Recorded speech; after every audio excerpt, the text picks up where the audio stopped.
Welcome back to the podcast. This one's going to be a hard one for me.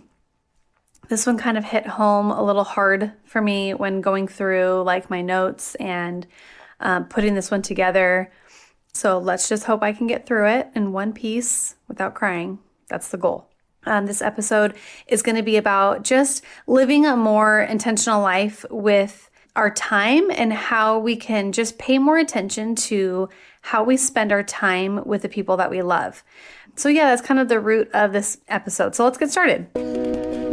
Welcome to the Beautifully Intentional podcast, where I share stories to encourage you to live a more intentional life. Whether it's in your motherhood journey, your friendships, your 9-to-5 job, or pursuing just radical dreams. I believe that sometimes we can just get stuck in the mundane craziness of life, and all it takes is one encouraging word to give us hope to live for something greater. I share stories of living intentional through the simple things like self-care, clean spaces, parenthood, and going after your dreams. My hope is that at the end of every episode, there's a fire set deep within your soul that says, I can do this, and that maybe today is your day to find the beauty in the things that go unnoticed and start living a more intentional life. This is Cassandra Lau, and welcome to Beautifully Intentional.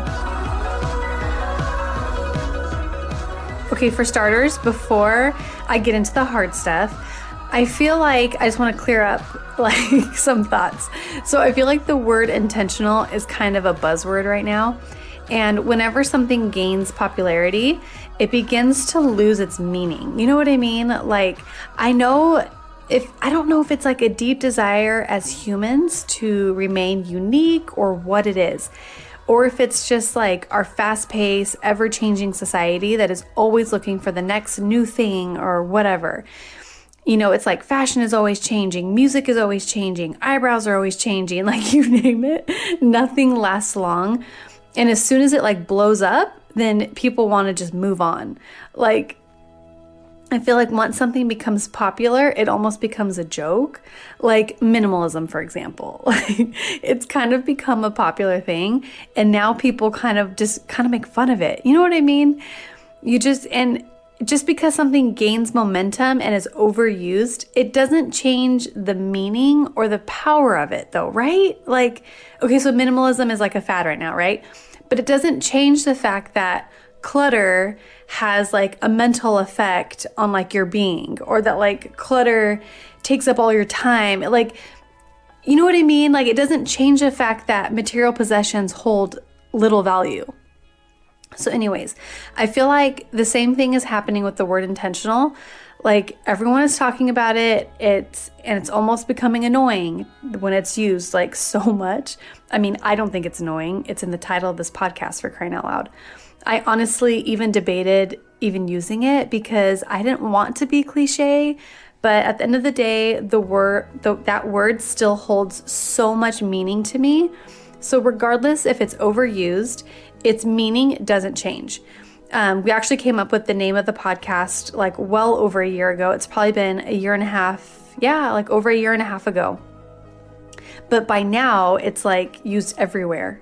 So anyways, all that to say, I don't want the word to be discredited because it's being used a lot right now. Okay, so just hear me out. Okay, so now for the hard stuff.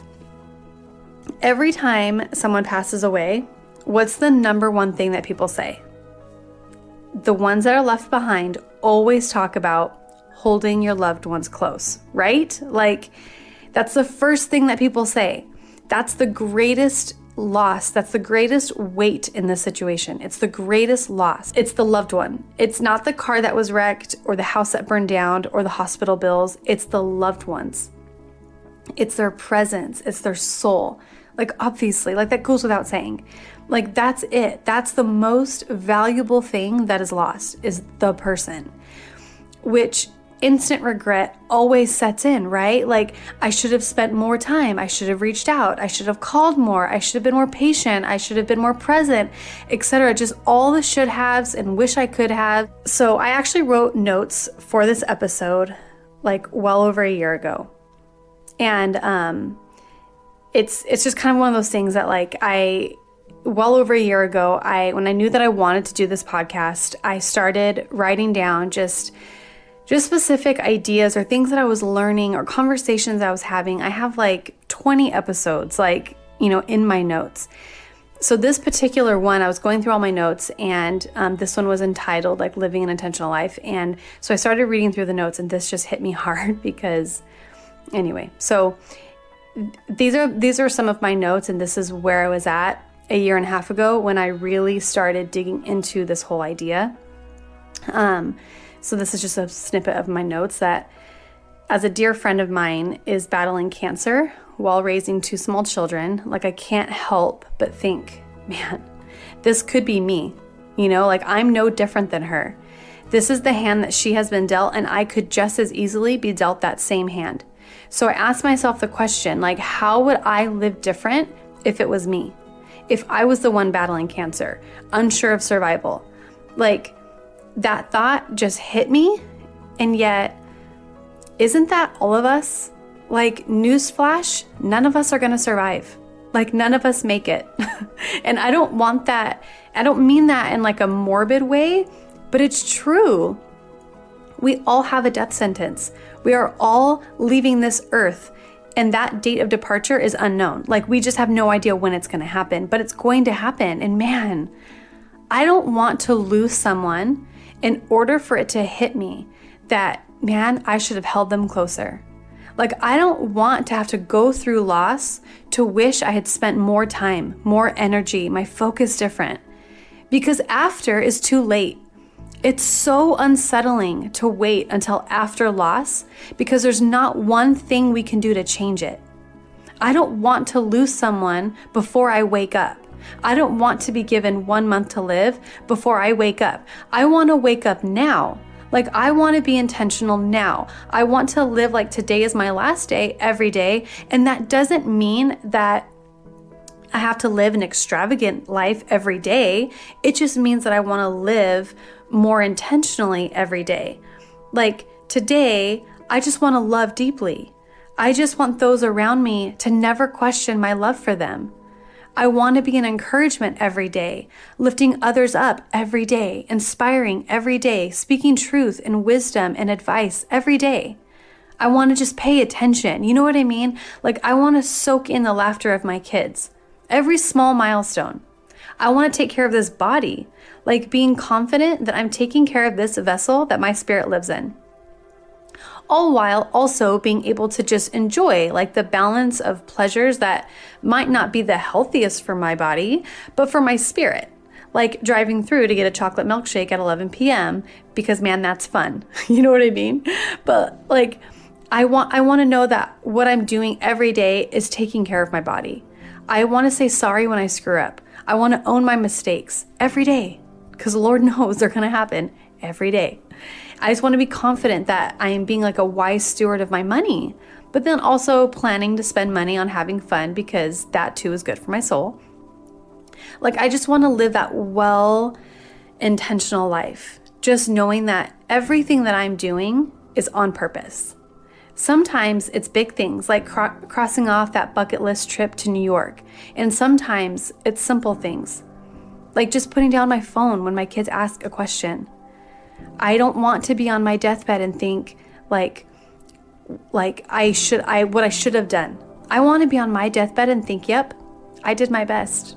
Heck no, I wasn't perfect, but I sure as heck gave it my all.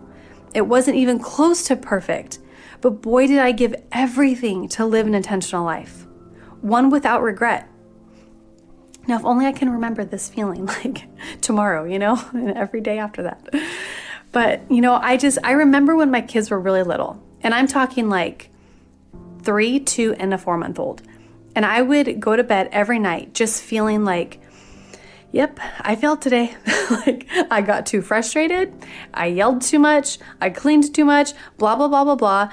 And to be fair to myself, those toddler years are rough. So if you're out there, I see you, I hear you, girl, you got this. But I had 2 toddlers and an infant.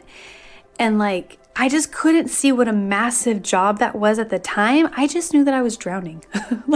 I felt like anytime I would try to like go out with my friends or like go do anything for myself, it would always get thwarted by like a sick kid or a kid who couldn't leave me because they were nursing, or there was always something. But I just wish that at that time, I knew then to have very little expectations for myself and to just be intentional. Like, yeah, I was going to have to figure out discipline, but if I was just intentional about that discipline, then I should be proud. You know what I mean? That like, yeah, I wasn't going to feed my kids perfect, but if I was intentional about offering them healthy foods, then I should be proud. Like, it took me a few years to kind of figure that out. And so I feel like I'm finally there. I feel like I'm finally at the place where I don't expect perfection for myself at all. Like, I have very, very little expectations for myself. As long as I know and I'm confident every day that I am trying to do things on purpose. You know what I mean? One thing that actually really helped me was that, so I happened upon this TED Talk on minimalism. And, okay, so this episode isn't necessarily about minimalism, but because minimalism requires intentionality, they kind of go hand in hand. So I'm just going to give you a quick story. Anyway. So I have a hard time staying awake. I've said this a million times. I'm like self-diagnosed narcoleptic. So there was one night, Dustin was traveling. I had all 3 kids. I just so happened to turn on this TED Talk. The house is destroyed. I'm exhausted. And I was so intrigued by this TED Talk that I actually stayed awake to watch it, the whole thing. And this was over like 7 years ago, and I had never even heard of the word minimalism. Now people have it like tattooed on their bodies. There's documentaries on Netflix. There's conferences, workshops, e-courses, books, like you name it, all on minimalism. But at the time, this was like a new light bulb moment, like mind blown moment that happened for me. It was the first time that I had ever had a light bulb moment to do something on purpose for the sake of adding value to my life. I feel like my life before that was just kind of happening to me. You know what I mean? Like, I just had to deal with things as they were handed to me, and it just never occurred to me that I was in charge of my life. I kind of always known that I was in charge of how I view life or how I feel about life or the thoughts that I have about life, but never really believing that I had control over any aspects of my life. Does that make sense? So it's like I just lived in a perpetual, like, life happens to you and you get to decide how you feel about it. So anyways, I listened to these 2 guys called the Minimalists talk about how they got intentional with every single thing that they bought, kept, everything, because everything in your home either adds value or it takes value away. Everything in your home is purchased with your time. Every hour that you spend organizing your stuff is taking away time. And isn't that the number one thing that we wish we could get back when we lose someone, is time? So like, it just hit me that like, dang, I need to get rid of all this stuff. Like, I just knew I had to clear out all the literal actual junk that was taking up my mental space, my physical time, just all of it. So I went through like a huge purge then. That was actually right before we had to move. So when we were in the process of moving, so that story of this specific move is in episode, I think 3, called Chasing Your Dreams, Chasing My Dreams. I don't know. Something about chasing dreams. Maybe it's just called Chasing Dreams, actually. But, so when we were in the process of moving, I threw away, I want to say like 10 or 12 of the 50-gallon bags, 50-gallon trash bags, like the ones that like would fit inside of a 50-gallon trash can. Threw away like 10 or 15 of them. And that's not including the things that we sold at a yard sale that weekend that we had to move. And then how many trips we took to Goodwill, things that were like still totally usable. But anyway, so I got rid of so much junk. So now we're a family of 5 and we have 3 young kids. So I would by no means call myself a minimalist. Like, if you walk into my house, you would not think like, oh man, I just stepped into the home of a minimalist. But like, we sure as heck have come a very long way of clearing out just useless crap. Like, when I look around my living room right now, Just about everything in here I love. Like, it brings me peace. And if there's something that like it gives us anxiety or that's like annoying or just in the way, we get rid of it. Like, I have no problem just getting rid of stuff now. Same thing with like my kids' clothes, and like just I'm always staying on top of how much clothes is being shoved in their drawers. I'm always staying on top of how many toys stay in the house. Like twice a year, I do a massive purge. And then I try to do a purge like once a month, like just kind of go in there, like get rid of stuff that doesn't need to be in there anymore. So yeah. So I've spent the past several years just like little by little, just paying more attention to being more intentional with how I schedule my clients, how I spend my days off, with taking care of my health, with spending time with my family, with what we buy, with what takes up our space, like little by little. It wasn't overnight. It was just that like I just started paying more attention and just trying to purposefully be more intentional. Here we are. I'm actually recording this episode now a year and a half after I kind of had that like light bulb moment after I found out that my friend was diagnosed with cancer. And so this past year and a half, I've really specifically been getting more intentional about my time specifically. And my friend who had cancer, who was fighting for her life, has now passed away. And I was really hoping to make it through this, but here we are. I can just honestly look back with no regrets, because I know that in that year that she fought for her life and the years leading up to that, all through our friendship, I knew that any time that I thought about her, I sent her a message. Anytime she was in town, I made a way for us to get together. Anytime I could, I made it to that hospital room, I went. I canceled over $1,000 worth of clients just to be by her bedside, and I would do it all over again. And the last time that I saw her alive was it was right before her birthday. And I just had it on my heart just to write her, to tell her all of the ways that I valued our friendship throughout the years, all the ways that she showed up for me, because I just wanted her to know that it was personal, but it's just all the ways that she showed up for me in my life. And at the time that I was giving that to her on her birthday, she was not doing well. And when we were at the hospital, so I just tucked the card away in her purse and I just told her, like, read it whenever you feel like it. A week had gone by and I hadn't heard from her. I texted her a few times and she never replied. And to be honest with you, like if I was in her condition, I wouldn't even be looking at my phone, let alone replying to people. So that was not offensive to me at all. But the day before they sedated her, she actually texted me back and wrote to me and told me like how much that letter meant to her. And we just had a personal conversation, and we were just able to have that final conversation of just being intentional with our words, even of just like how we meant to, like what we meant to each other.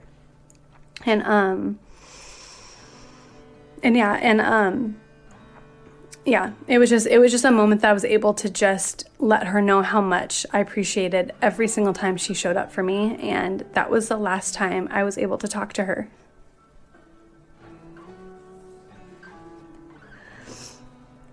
And I miss her tremendously.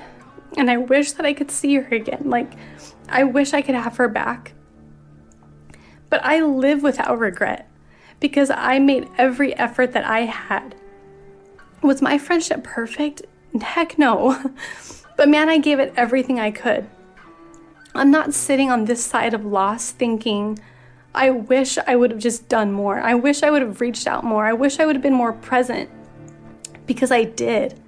I actually sit on this side of loss, missing her, wishing I had more time and wishing that I had her presence in my life, but I don't live with regret. And that is what being intentional is all about. It's not about perfection. It's about living in peace, that you're giving areas of your life that matter. You're giving it your all.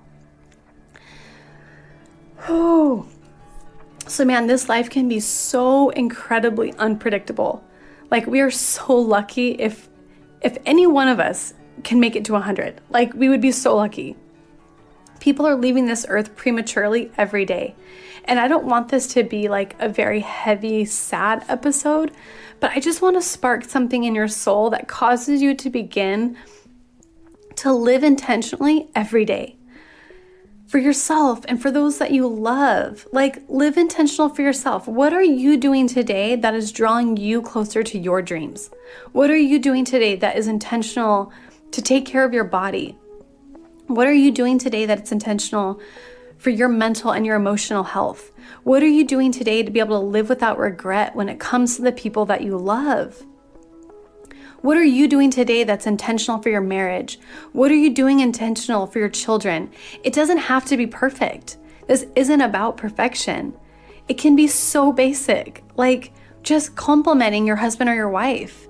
Like, it can be just looking your kids in the eyes and telling them that they're doing a good job. Maybe it is bigger. Maybe it's moving across the country because you've always wanted to live in New York. Maybe it's pursuing that radical dream of becoming a movie star. Maybe it's starting that business. Maybe it's signing up for that workout class. It literally doesn't matter what it is as much as the intent matters. You know what I mean? Like, how you're spending your time matters. Like what's on your heart? Like, that's what matters. Time doesn't stop. There is no rewind button. There is no pause button. It's only going forward. We only get to decide what we're going to do with every single second of the day. We can't change tragedy. We can't alter what happens to us, but we are 100% in control of what we do on purpose. So don't sit back and just let life happen to you.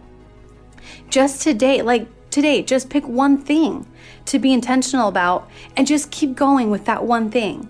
Like, I talked about habits a couple of episodes back, and habits is like just learning about creating healthy habits is a good place. It's a good start for being intentional, like creating those healthy habits with things that you want to be intentional about. You know what I mean? So whether it's less screen time in front of your kids, whether it's your health, whether it's your money, whether it's whatever it is, establishing those healthy habits will get you to be living a more intentional life. So anyway, I encourage you today, like, love today like it's your last. Before the loss, before the wake-up call, before the rude awakening, like, beat the clock. Choose to be intentional with your breath today, with your words, with your actions, with your health, with your money, with your home, with the people that are around you. And I get it, like, it's hard because life is just happening to you. Things are happening all around us that we can't control, but there are so many areas of our life that we can control. Like, we're in control of so much. And so why not just think it through before even doing it? Like, I don't know. Anyways, I think I made my point. Okay, until next time.